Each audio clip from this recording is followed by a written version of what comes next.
大家好，我是田园。今天给大家分享一个土豆简单又好吃的新做法。首先，我们把2个去皮的土豆切成薄片儿，切好后把它们放到盘子里面，然后冷水上锅，开锅后大火蒸15分钟就可以啦。接着我们把2颗小葱给它切成葱花，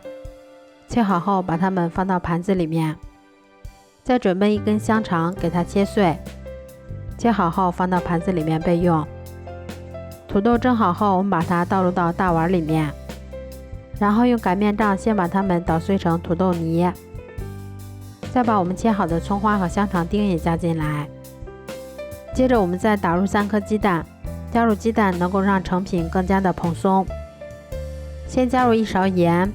半勺五香粉，再加入3克的食用小苏打，然后用筷子先把它们充分搅拌均匀，再少量多次的加入大约200克的普通面粉，然后用筷子把它们再次搅拌均匀，一直搅拌成像这种比较稀一些的面糊就可以啦。然后盖上盖子，先让它松弛10分钟。10分钟后，我们把调好的面糊倒入裱花袋或者保鲜袋里面。接着我们在锅中烧油，油温烧至插入筷子能够冒小泡泡的时候，再把我们调好的面糊依次挤入锅中，